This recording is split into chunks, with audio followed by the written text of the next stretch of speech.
حضرت عثمان غنی رضی اللہ تعالی عنہ آپ کا یوم شہادت یہ 18 ذوالحج کا دن ہے. اور میں یہاں یہ بھی بتا دوں کہ حضرت عثمان غنی کا یوم شہادت ہے, اور بعض لوگ اس پر آج کل ایک نیا فتنہ ہے, اہل سنت میں اس کی کوئی جگہ نہیں ہے, وہ ایک کہتے ہیں یہ عید غدیر ہے. اب یہ کیا ہے؟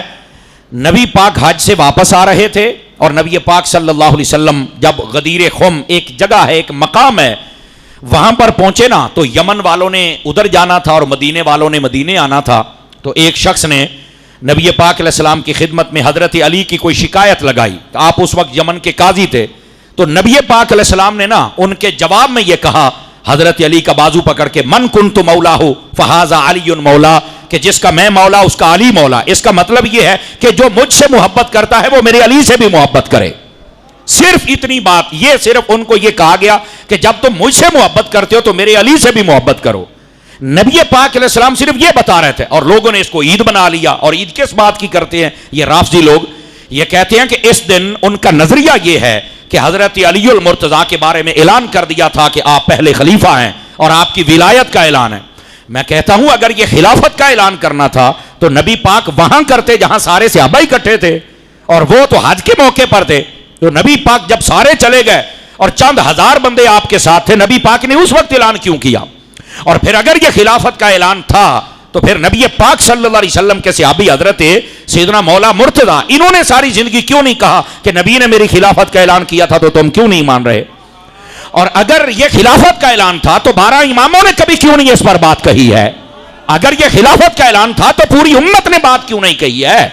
تو یہ خلافت کا اعلان نہیں تھا, یہ لوگوں نے آج کل گھڑ لیا ہے. اور اس پر جناب ہمارے کئی جو ہمارے اندر چھپے ہوئے 2 نمبر رافضی قسم کے سنی ہیں, وہ بھی جناب عید غدیر اور مبارکے دے رہے ہوتے ہیں. یہ رافضیوں کا تہوار ہے, یہ سنیوں کا تہوار نہیں ہے, اس کا ہمارے ساتھ کوئی تعلق نہیں. اور پھر دوسری بات کہ یہ جی ولایت کا اعلان ہے, او بھائی جان ولایت بمانا محبت ہو تو پھر تو یہ بات ہم بھی مانتے ہیں.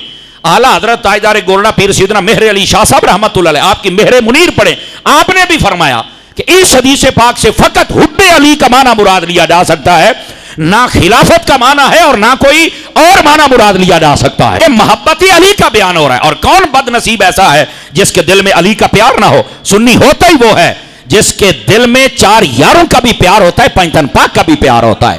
اور اگر کسی کے دل میں پیار نہیں تو ہم اس کو سنی مانتے ہی نہیں ہیں, یاد رکھیے. تو میں یہ کہتا ہوں کہ اگر یہ کہا جائے کہ نہیں آپ کی ولایت کا اعلان ہو رہا ہے, تو کیا آج سے پہلے حضرت علی ولی نہیں تھے؟ میں کہتا ہوں تم کہتے ہو کہ حضرت علی کی ولایت کا اعلان ہے, علی تو پیدا ہوتا ہی ولی تھا, بلکہ علماء نے لکھا ہے عالم ارواح میں بھی اللہ نے ان کو چنا ہوا تھا. تو اس واسطے نہ یہ خلافت کا اعلان ہے, نہ امامت کا اعلان ہے, اور نہ یہ ولایت کا اعلان ہے. ولی آپ پہلے سے ہیں, یہ محبت علی کا اعلان تھا. یمن والوں نے اعتراض کیا تھا تو نبی پاک نے فرمایا اگر مجھ سے محبت کرتے ہو تو علی سے بھی محبت کرو, علی پر اعتراض نہ کرو. بس اتنی بات تھی. اور لوگوں نے ڈرامہ بنا لیا اس پر کہ یہ عید ہے, اور ہمارے رافضی چھپے ہوئے سنیوں کے اندر وہ بھی کئی پیروں کا بیڑا غرق ہو گیا, کئی نقیبوں کا, کئی نعت خانوں کا, اور کئی 2 نمبر دلال ان کے مولویوں کا. خدا ان کو برباد کرے. اہل سنت کو اہل سنت کے راستے پر رہنے دو. آپ اس کو عیدیں کر, حضرت عثمان غنی کی شہادت کا دن ہے اور تمہیں عیدوں کی پڑی ہوئی ہے. اور پھر اگر یہ کہا جائے کہ نبی پاک نے ہاتھ کھڑا کیا اس لیے عید ہے, تو پھر میرا سوال یہ ہے, میں آپ کو ترمذی شریف میں دکھاتا ہوں, آپ جتنے حوالے آپ کا جی چاہے درجن سے زیادہ میں حوالے دیتا ہوں. نبی پاک اپنے گھر سے باہر نکلے, ایک ہاتھ میں حضرت ابو بکر کا ہاتھ تھا, دوسرے میں حضرت عمر کا تھا. تو نبی پاک علیہ السلام آپ کو جب صحابہ نے دیکھا تو مسکرائے, بڑے خوش ہوئے. نبی پاک نے فرمایا آج منظر دیکھ کے تمہیں خوشی ہو رہی ہے؟ یہ میں مفہوماً سنا رہا ہوں. تو فرمایا اس منظر کو یاد رکھ لو, جیسے آج میں بڑا خوش ہوں میرے ایک ہاتھ میں ابو بکر ہے اور عمر ہے. فرمایا اسی طرح ہکذا نبعث یوم القیامہ, قیامت والے دن جب میں محمد اٹھوں گا اور حشر میں آؤں گا تو ایسے ہی آؤں گا, ایک طرف میرے ابو بکر ہوگا, دوسری طرف میرے عمر ہوگا. میں یہ کہتا ہوں کہ اگر ہاتھ اٹھانا اور ہاتھ پکڑنا یہی عید کی علامت ہے تو پھر اس دن عید کون منائے گا جس دن حضرت ابو بکر عمر کا ہاتھ پکڑا تھا؟ اور پھر میں کہتا ہوں اس سے بھی بڑی ایک عید بنتی ہے, اور وہ کیا ہے؟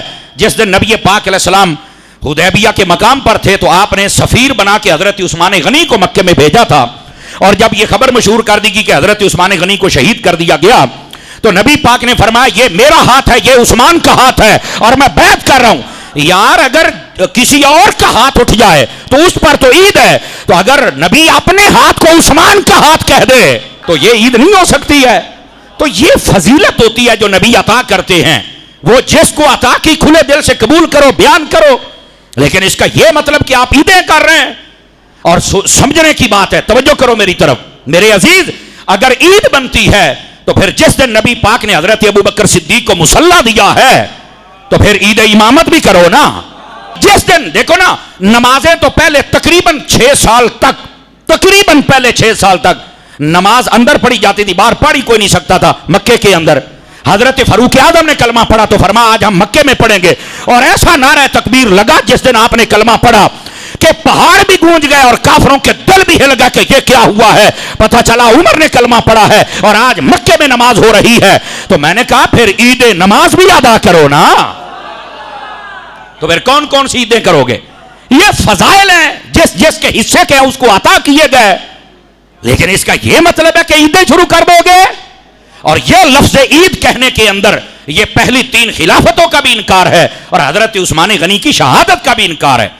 اور یقین فرمایا التاریخ فی الکامل کے اندر اس بات کو باقاعدہ لکھا گیا کہ یہ معز الدولہ نامی بندہ تھا جس نے اس گندی بدعت کو ایجاد کیا اور یہ گندا رواج گھڑا ہے کہ اس دن میں کھانے پکائے جائیں اور چراغاں کی جائے اور بتایا جائے کہ حضرت علی کی ولایت کا اعلان تھا۔ تو یہ تو 300 سال بعد کی واردات ہے۔ تو میں نے کہا 300 سال بعد والوں کو پتا چل گیا ہے کہ یہ خلافت و ولایت کا اعلان ہے، نبی پاک کے صحابہ اور اہل بیت کو نہیں پتا چلا تھا؟ تو یہ رافضیوں کا گڑا ہوا ہے، اس کا اہل سنت سے کوئی تعلق ہے۔ اور بالکل اگر آپ کسی کی پوسٹ بھی دیکھیں تو آپ سمجھ جائیں کہ یہ بندہ رافضی ہے، پھر کہتے ہیں جی فلان رافضی کہتا ہے، فلان رافضی کہتا ہے، اور تمہیں پتہ ہی کوئی نہیں اہل سنت کیا ہے یار۔ حضرت عثمان غنی کی شہادت کا دن ہے اور ادھر لوگوں کو خوشیاں چڑھی ہوئی ہیں۔ تو اس واسطے وہ کسی نے صحیح کہا ہے، کسی نے صحیح کہا، اے عثمان جو تیری شہادت پہ خوشیاں منائیں، اللہ کرے وہ بھی روئیں اور ان کی نسلیں بھی روئیں، اور انشاءاللہ روتے ہی رہیں گے۔ تو اس بات کو آپ سمجھنے کی کوشش کریں، یہ رافضیوں کی واردات ہے اور اس کا اہل سنت کے ساتھ کوئی تعلق نہیں ہے۔ یہ 18 ذوالحج حضرت سیدنا عثمان غنی کی شہادت کا دن ہے۔